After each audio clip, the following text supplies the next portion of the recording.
રાજકોટ મનપાના પાણીના 12 લાખ બિલનો વિવાદ. મનપાના સાંસ્કૃતિક વિભાગના મેનેજર કૌશિક ઉનાવાનું નિવેદન. કોન્ટ્રાક્ટના નિયમ મુજબ જ બિલની ચૂકવણી કરાઈ હોવાની તેમણે વાત કરી. ડિમોલિશનના 2 દિવસ અગાઉથી વ્યવસ્થા કરવામાં આવી હતી. 23 થી 27 તારીખ સુધી પાણીની વ્યવસ્થા કરવામાં આવી હોવાની વાત તેમણે કરી. મારા મતે આ બિલ એકદમ યોગ્ય છે, રેટ કોન્ટ્રાક્ટ મુજબના છે અને જે પાણી અમે ત્યાં સપ્લાય કર્યું છે તેના જ છે. લાસ્ટ આ કોન્ટ્રાક્ટ મંડપ સર્વિસ કામનો એકચ્યુઅલી કોન્ટ્રાક્ટ છે.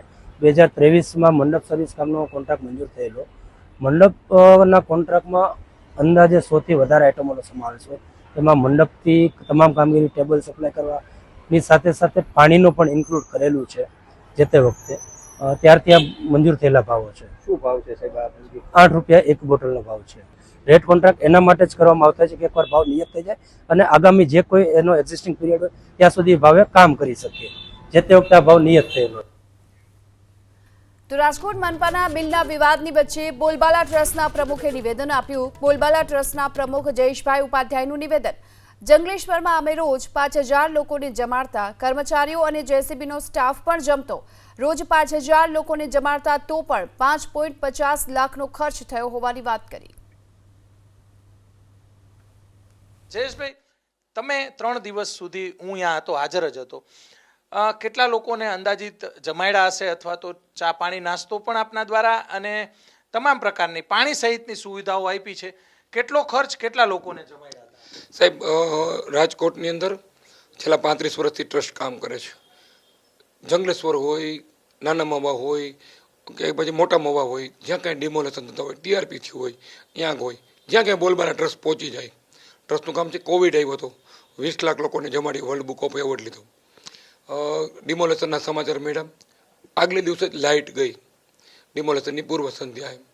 ત્યારે બી સમાચાર મેળવ્યા લોકોના ચૂલા સળગ્યા નથી. બોલબાલા ટ્રસ્ટની ગાડી ત્વરિત આગલી દિવસે વગર આયોજને અમારી પહોંચી ગઈ હતી.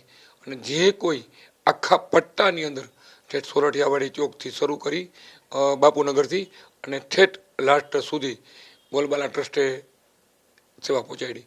નેક્સ્ટ ડે જોયું તો વર્કર કામ કરતા હતા, જેસીબી ચાલતા હતા, પોલીસની ગાડીઓ એટલી હતી, એક વ્યક્તિ મજૂરો હતા, પોતાના સળિયા કાપતા હતા, ઘણા લોકો રોતા હતા. પરંતુ બોલબાલા ટ્રસ્ટે કાંઈ વિચાર કર્યા વગર બધાને જમાડ્યા હતા. ટોટલ લોકો જે કોઈ અમારી ગાડી ઉપર બોલબાલા ટ્રસ્ટ કોઈ જ્ઞાતિ ધર્મ કે કોઈ અમે વ્યક્તિ કોઈ પણને પૂછતા નથી તમે કોણ. બોલબાલાનું કામ એમ છે જેનો ખાડો ખાલી છે, બોલબાલા ટ્રસ્ટ એને જમાડે. અને અમારું જમવાનું પણ સાત્વિક ને સાદું ને પૌષ્ટિક હોય. કેળા હોય, ફ્રૂટ હોય, ગુંદી ગાંઠિયા હોય, દાળ ભાત શાક હોય. એપ્રોક્સિમેટ 5 દિવસ સુધી અમારું રસોડું ત્યાં ચાલ્યું.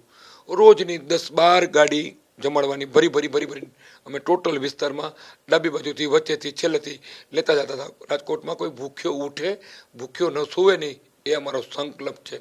કોવિડનું ઉદાહરણ તમે લોકો સાક્ષી છો.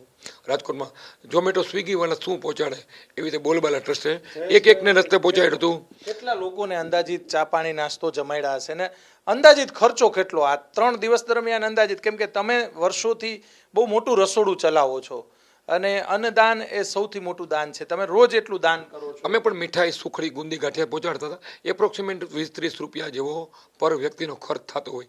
એપ્રોક્સિમેટ બોલબાલા ટ્રસ્ટે 3-4-5 લાખ રૂપિયા સુધીમાં તમામ લોકોના 5 દિવસનો અમે પ્રોજેક્ટ આ પૂરો કર્યો હતો. અને સારી રીતે લોકોને એક વ્યક્તિને પેપર ડીશ, થર્મોકોલની ડીશમાં ફૂડ આપ્યું હતું. પાણીના ગ્લાસ, પાણીની બોટલો, લીંબુ શરબત, છાશના કેરબા, સતત અમારા 5 ગાડીઓ સતત સવાર બપોર 3 ટાઈમ. પાણીની બોટલ આપણે લઈ તો જથ્થાબંધ કેટલામાં આવે અંદાજે? 3 રૂપિયા 40 પૈસાથી લઈ અને મને 4 રૂપિયા સુધીમાં સારામાં સારી બોટલ 3 રૂપિયા 40 પૈસામાં તો મને આપે. પણ લગભગ તો બોલબાલા ટ્રસ્ટના કોઈ પૈસા પણ નથી લેતો સાહેબ. છાસની ડેરીવાળાએ, છાસ ગૌશાળાવાળાએ બોલબાલા ટ્રસ્ટને ફ્રી કોસ્ટ. કોઈ આપણે રાજકારણ અથવા તો કોઈ આક્ષેપમાં નથી પડવું. મારે ખાલી એટલું જાણવું છે કે મહાનગરપાલિકાને 27 લાખ રૂપિયાનો ખર્ચો થયો. જમવાનું ગણો કે ભાઈ ચા પાણી નાસ્તો, રિફ્રેશમેન્ટની એ લોકો વાત કરે છે, તો ખરેખર થાય દિલ ઉપર હાથ રાખીને કહેજો, તમે સૌથી મોટું દાન, ભોજન દરરોજ હજારો લોકોને, લાખો લોકોને કરાવો છો.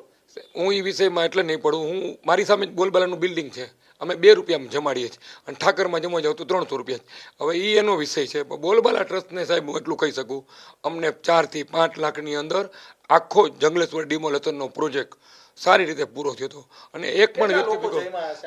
રોજના સાહેબ 5-7 હજાર લોકોને 3 ટાઈમ ડીશ થતી 5-7 હજાર ખાલી લોકો જ હતા કે એમાં કર્મચારીઓ આવી જાય કે અથવા તો જે અન્ય જે સ્ટાફ હોય જેસીબી વાળા હોય ટ્રેક્ટર વાળા હોય અન્ય સ્ટાફ હોય કર્મચારી હોય અમે સાહેબ માણસ માત્રને જમાડ્યા છે, કોઈને પૂછ્યું નથી આપ કોણ.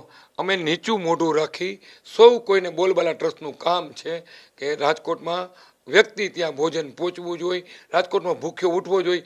હમણાં જ અમે થોડા દિવસ પહેલાં ખુદા બક્ષો ટિકિટ વગેરેના પકડાતા એને જ જમાડ્યા. અમારું કામ તો સેવા કરીને નીકળી જવાનું છે. બસ જ્યાં ક્યાંય સેવાનું કામ હોય તો બોલબાલા ટ્રસ્ટને યાદ કરવું. ટ્રસ્ટ હંમેશા તત્પર છે. ગઈકાલની ઘટના છે, ગઈકાલને આગલા દિવસે ડિમોલેશન થયું. મને દક્ષિણ મામલતદારનો ફોન હતો, કાંઈ ડિમોલેશન જયેશભાઈ થયું છે. 50-53 વ્યક્તિઓ અહીંયા હાજર હતા. 53 હાથ જોડીને બોલબાલા ટ્રસ્ટે જમાડ્યું હતું. ચોક્કસ